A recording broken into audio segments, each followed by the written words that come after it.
Shalom anak-anak Tuhan yang baik. Bagaimana kabarnya pagi hari ini? Mbak Ruth harap semua dalam keadaan sehat, kuat, dan ceria.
Tuhan Yesus buat hari ini Tuhan.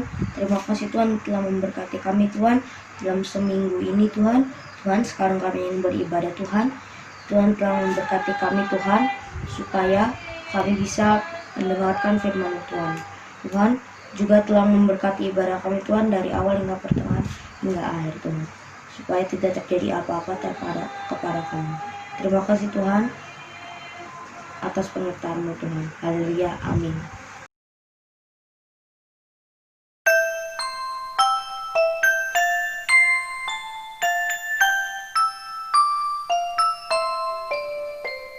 Jesus loves me, this I know, for the Bible tells me so. Little ones to Him belong, they are weak but He is strong. Yes, Jesus loves me. Yes, Jesus loves me. Yes, Jesus loves me.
Adapun Yakub, ia diam di tanah Kanaan.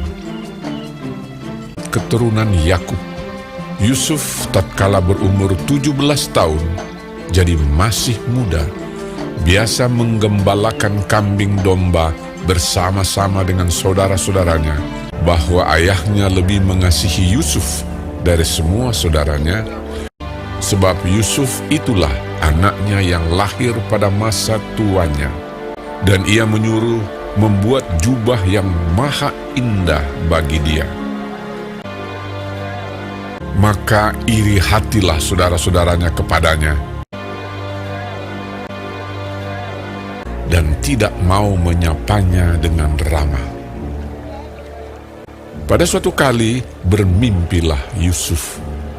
Diceritakannya kepada saudara-saudaranya. Dengarkan mimpi yang kumimpikan ini. Tampak kita sedang di ladang mengikat berkas-berkas gandum. Lalu bangkitlah berkasku dan tegak berdiri. Kemudian datanglah berkas-berkas kamu sekalian, mengelilingi dan sujud menyembah kepada berkasku itu. Aku bermimpi pula. Tampak matahari, bulan, dan 11 bintang sujud menyembah kepadaku. Setelah hal ini diceritakannya kepada ayah dan saudara-saudaranya, maka ia ditegur oleh ayahnya. Mimpi apa mimpimu itu?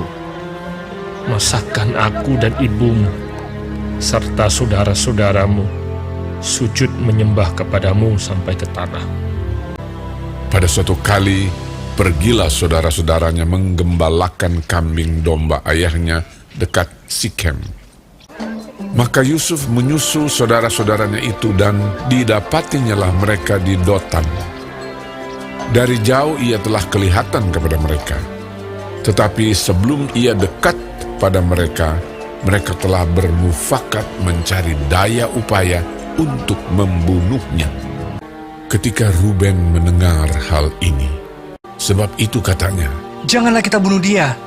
ia ingin melepaskan Yusuf dari tangan mereka. Baru saja Yusuf sampai kepada saudara-saudaranya, mereka pun menanggalkan jubah Yusuf, jubah maha indah yang dipakainya itu. Dan mereka membawa dia dan melemparkan dia ke dalam sumur. Sumur itu kosong, tidak berair. Yusuf diangkat ke atas dari dalam sumur itu, kemudian dijual kepada orang Ismail itu dengan harga 20 shikal perak. Lalu Yusuf dibawa mereka ke Mesir.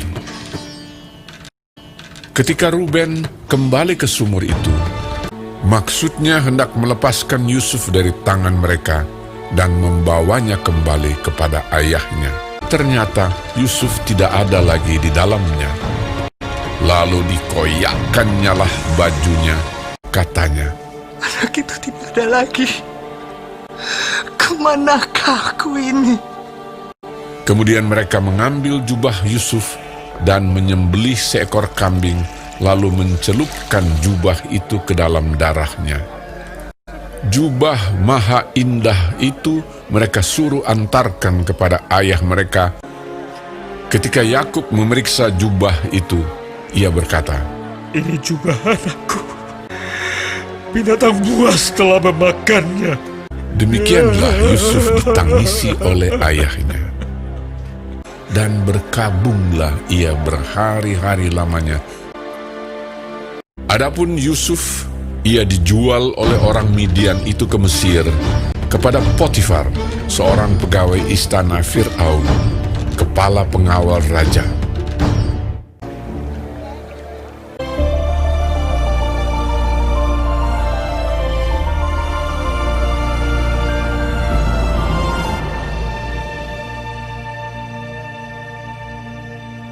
Semuanya bacaan Alkitab diambil dari Yeremia 29 ayat 11.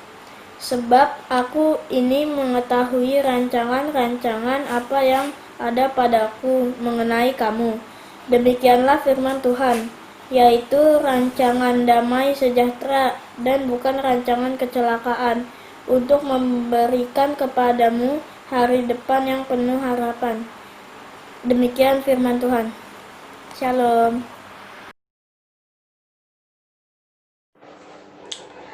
Nah, sekarang kita mau masuk ke dalam firman Tuhan ya.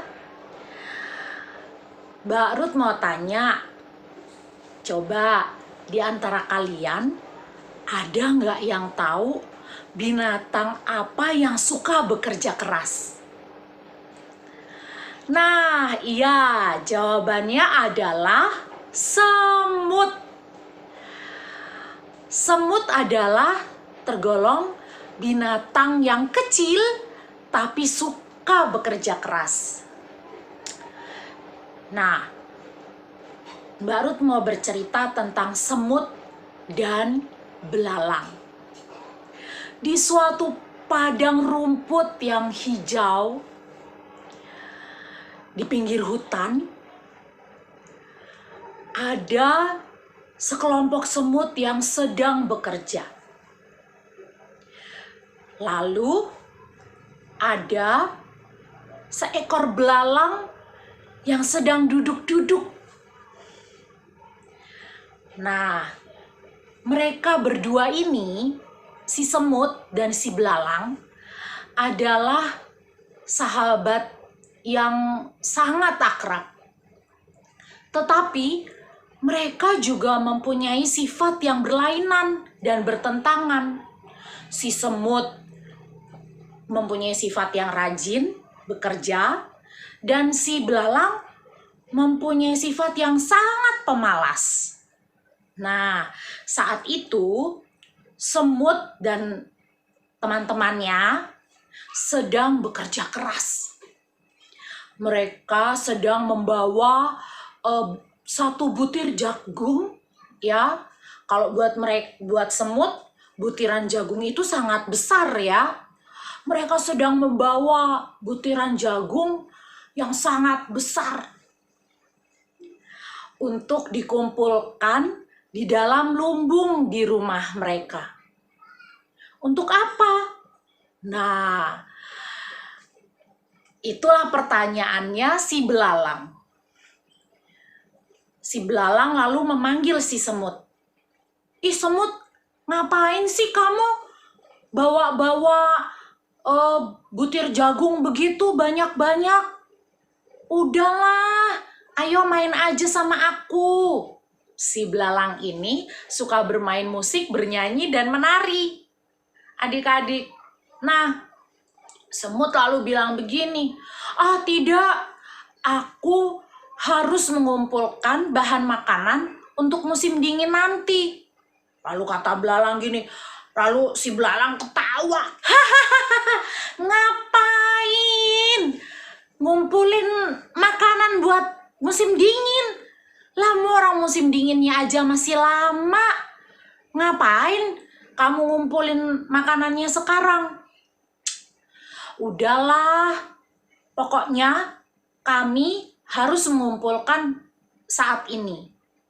Nanti kalau musim dingin tiba, kan sudah tidak ada tanaman yang tumbuh. Semua akan tertutup salju. Nah, ceritanya adik-adik, mereka tinggal di negara yang 4 musim. Ada musim saljunya. Nah, ya. Lalu kata si belalang begini. Si belalang tetap mentertawakan si semut. Buat apa sih? Udah, nggak usah. Sini main aja sama aku. Enggak, kata semut. Tetap aku harus membawa butiran jagung ini ke dalam lumbung di rumahku. Nah, lalu si belalang tetap bersantai-santai dan dia tetap bermain musik, bernyanyi-nyanyi, bersenang-senang. Lalu tibalah saatnya musim dingin. Wah, musim dingin, salju di mana-mana. Si semut berada di dalam rumahnya sedang makan dengan keluarganya dan teman-temannya. Sementara itu, si belalang sudah kehabisan makanan adik-adik. Dia kebingungan dan kelaparan. Di dalam lemari makanan sudah tidak ada lagi makanan, sudah habis. Lalu dia kelaparan dan dia ke rumah semut. Dia ingat si semut pasti punya bahan makanan yang sangat banyak. Akhirnya dia ke rumah semut. Tok, tok, tok, tok, tok. Lalu dibukakan oleh semut. Belalang. Kenapa belalang? Ini, aduh, aku kelaparan. Aku boleh nggak numpang makan di rumahmu? Kata belalang. Terus kata semut gini, nggak boleh. Waktu aku sedang bekerja, membawa makanan, kamu mentertawakan aku kan? Udah, sekarang aku nggak mau kasih kamu makanan. Udah, sana. Si semut mengusir si belalang. Dikunci rumahnya semut. Dan semut makan lagi. Tetapi ternyata si belalang sangat kelaparan di luar. Sudah kelaparan, dia juga kedinginan. Nah, lalu si belalang berjalan. Saat dia berjalan, dia sudah tidak kuat lagi adik-adik. Dan dia akhirnya pingsan. Untungnya semut sedang keluar untuk mengambil ranting-ranting dari pohon, ya, untuk kayu bakar. Ternyata dia ketemu sama belalang yang sedang pingsan. Lalu dibawanya si belalang ke rumahnya dan diberi minum, juga diberi makanan. Lalu si belalang akhirnya menjadi sehat dan berterima kasih kepada semut. Dan tentunya dia juga meminta maaf karena sudah mentertawakan semut saat semut bekerja keras. Nah, cerita si semut sama dengan cerita Yusuf. Saat itu, Yusuf adalah anak dari Yakub. Si Yakub, Bapak Yakub, adalah seseorang yang kaya raya. Dia mempunyai 12 orang anak. Salah satunya adalah Yusuf. Yusuf ini sangat disayang sama Yakub. Tapi dia sangat dibenci oleh kakak-kakaknya. Nah, akhirnya saking dibencinya, si Yusuf dijual di pedagang untuk dijadikan budak. Nah, saat itu Yusuf menjalani kehidupannya dengan penuh kesabaran dan ketaatan pada Tuhan. Dia rajin berdoa, dia taat, dan dia juga sabar adik-adik. Ternyata di balik semua itu, Tuhan sedang mempersiapkan hal yang baik, suatu hal yang akan menguntungkan Yusuf. Karena kesabarannya, ketaatannya pada Tuhan, dia diangkat menjadi seorang yang sangat penting oleh Raja Firaun. Karena ketaatan dan kesabaran dari Yusuf, maka Tuhan melihat semuanya itu menjadi baik. Dan Tuhan menyediakan rancangan yang baik juga.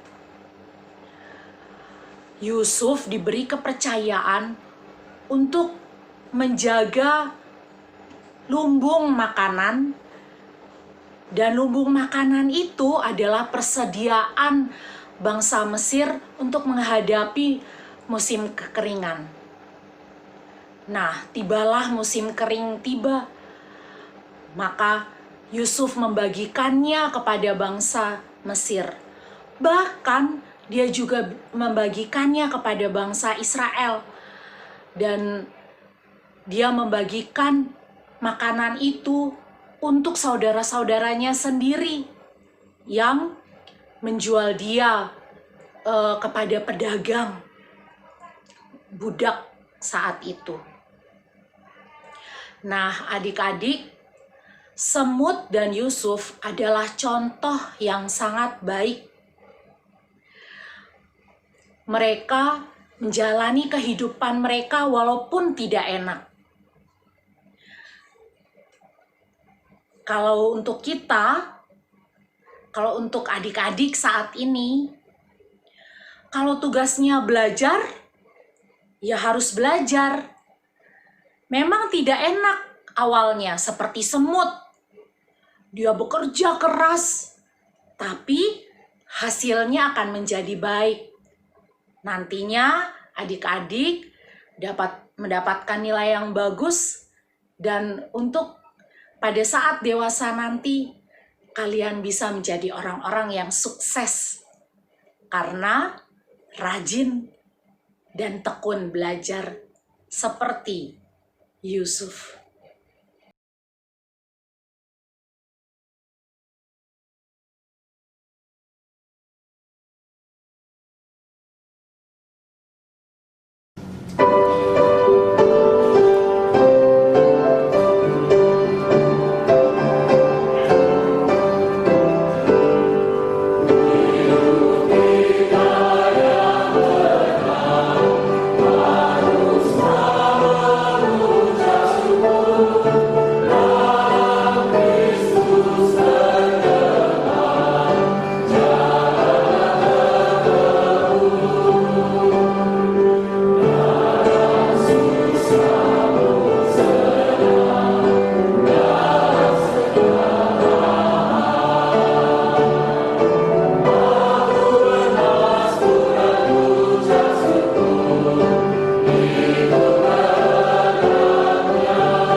Tuhan, terima kasih atas berkat-berkat-Mu buat hari ini Tuhan. Kami sudah mengikuti ibadah online ini, berkati ibadah online ini bisa membaik Tuhan.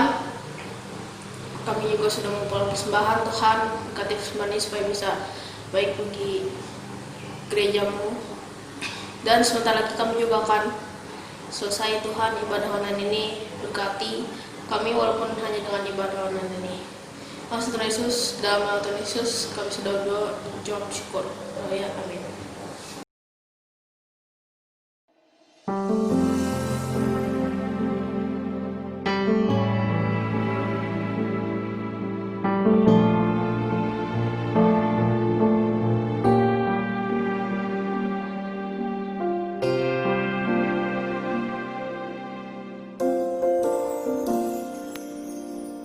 Dalam segala perkara Tuhan punya rencana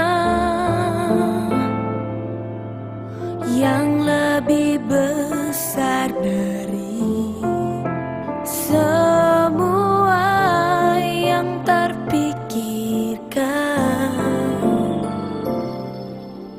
Apapun yang kau perbuat, tak ada maksud jahat. Sebab itu ku lakukan semua denganmu Tuhan.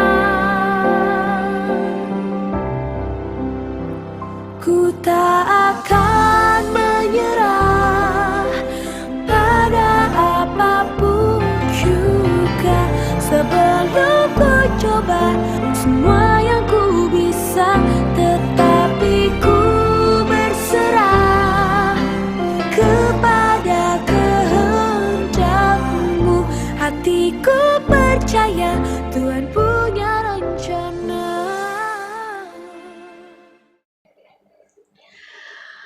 Mbak Ruth harap kita semua dapat menjadi anak-anak yang baik dan taat akan Tuhan, sehingga kita semua dapat menjadi seperti Yusuf. Amin. Namun satu yang kita perlu ingat, bahwa di dalam menempuh perjalanan hidup ini, di saat kita naik gunung maupun turun ke dalam lembah, bahwa kita tidak pernah dibiarkan sendiri. Lewat segala sesuatu yang terjadi dalam hidup kita, Tuhan selalu ada bersama dengan kita. Dan satu yang perlu kita ingat, bahwa Dia tidak pernah mengizinkan sesuatu terjadi dalam hidup kita tanpa seizin daripadanya. Sebab sementara kita melewati segala sesuatu itu, Dia senantiasa memberikan kekuatannya bagi kita, untuk kita boleh cakap menanggung segala perkara. Itu sebabnya di dalam segala keadaan kita, jangan pernah menyerah kalah. Sebab Allah yang menyertai kita jauh lebih besar dari segala persoalan yang ada di dalam kehidupan kita.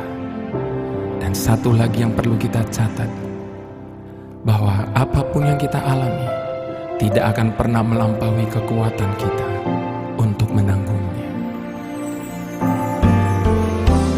Dalam segala perkara, Tuhan punya rencana yang lebih besar dari semua yang terpikirkan. Apapun yang kau perbuat, tak ada maksud jahat. Sebab itu ku lakukan semua denganmu Tuhan. Ku tak akan menyerah pada apapun juga, sebelum ku coba semua yang ku bisa, tetapi ku berserah kepada kehendak-Mu. Hatiku percaya Tuhan punya rencana. Hatiku percaya Tuhan punya rencana. Hatiku percaya Tuhan punya rencana.